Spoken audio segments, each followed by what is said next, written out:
Hello guys, আমি আজকে অনেক এক্সাইটেড। আর আমি এখন যাচ্ছি হলো লালন শাহ মাজারে। লালন শাহ মাজার আমি কখনো দেখি নাই, টিভিতে দেখেছি, মানুষের মুখে থেকে শুনেছি। আজকে আমি যাচ্ছি লালন শাহ মাজারে, এই জন্য আমি অনেক এক্সাইটেড।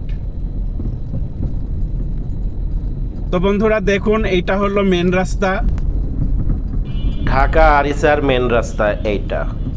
আমি এই রাস্তা দিয়েই যাচ্ছি। আমি পাটুরি ঘাটে চলে আসলাম, ফেরিতে উঠে পড়েছি অলরেডি।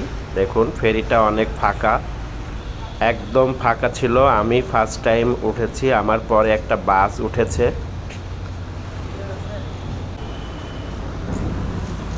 এই ফেরিটা অনেক বড়, এটা ফুল ফ্লাপ হইতে বেশ সময় লাগবে। একটা টাক উঠতেছে দেখুন। নদীর পানি এখন ঘোলা, কারণ বন্যার পানি আসছে, যার জন্য পানি ঘোলা। আমি উপরে যাচ্ছি দোতলা। দোতলা খাবারের রেস্টুরেন্ট আছে, বাংলা খাবার, চা চা পাওয়া যায় এখানে।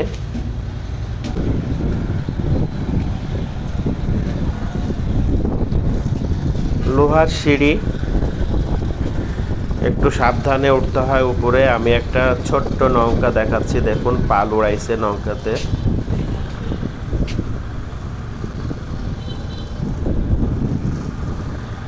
অনেক পানি এখন নদীতে,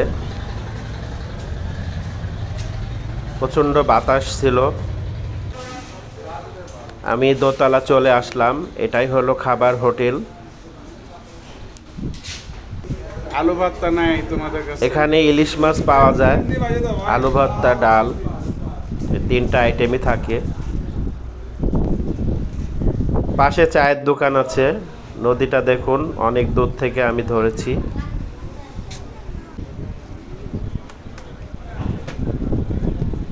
প্রচণ্ড স্রোত আছে নদীতে।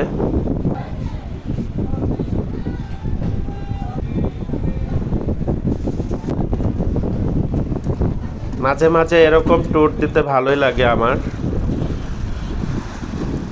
আর যেহেতু লালন শাহর সমাধি দেখতে যাচ্ছি কুষ্টিয়া, খুব ভালো লাগতেছে।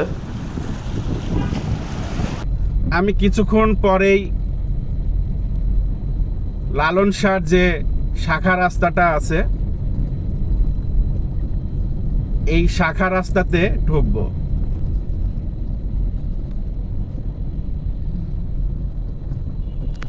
এই দেখুন, এটা হলো শাখা রাস্তা।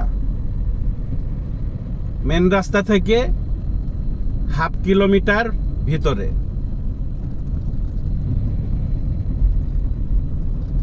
রাস্তাটা একটু ছোট, তারপরও সুন্দর রাস্তা, একদম গ্রামের ভিতরে। এটাও শহর, কিন্তু একটু গ্রাম গ্রাম ভাব আছে। এই রেল গেটটা পার হবেন। আমি মেন গেটে চলে আসছি। এটা হলো লালন শাহর সমাধির যে মেন গেটটা। ভিতরে ঢুকতেছি, খুব সুন্দর পরিবেশ। সামনে একটা দাদু বসে আছে, দাদুর সাথে কথা বলবো। দাদু, লালন শাহের কিছু হিস্টোরি যদি দর্শককে বলতেন। উনি বিদেশে লোক, ওনার গায়ে পক্ষ ছিল কলার ভেড়ায় ভাষা দিত। ওনাকে মলমসার নদীর কাছে পাইছিল, ছেলে রূপে মানুষ করেছিল। মলমসার ছেলে পেলে ছিল না, উনি তার ছেলে, উনি তার ছেলে। ওনার কবর ডানি আর মতিজান বিবি ওর পালিত মায়ের কবর বাই, আর মলমসার কবর ওই জায়গা। উনি কী মানুষ ছিলেন কেউ বলতে পারেন না। কোথায় বাড়ি, কোথায় ঘর, কেউ জানে না। শেষ। আর কিছু আছে বলার মতো? আমার হার্ট ভালো। আচ্ছা ঠিক আছে, ওকে, ধন্যবাদ। তো দাদুর কাছ থেকে কিছু ইনফরমেশন নিলাম, কারণ আমরা অনেকেই জানি না লালন শাহের হিস্টোরি। ভেতরটা অনেক সুন্দর, পরিষ্কার, খুব সাজানো একটি সমাধি। এটা হলো লালন শাহের গিটার। উনি গান পছন্দ করতেন, উনি বিভিন্ন ধরনের গান লিখে দিয়েছেন আমাদেরকে, অনেক গল্প লিখে দিয়ে উনি চলে গেছেন। অনেক ভক্তরা এখানে আসে, প্রতিদিন সন্ধ্যাবেলা অনেক বড় বড় আসর বসে।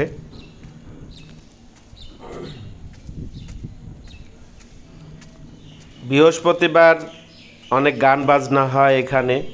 বন্ধুরা, যখন লালন শাহর জন্মদিন বা মৃত্যুবার্ষিকী এ ধরনের যখন প্রোগ্রাম করে, তখন এখানে প্রচুর মানুষ হয়।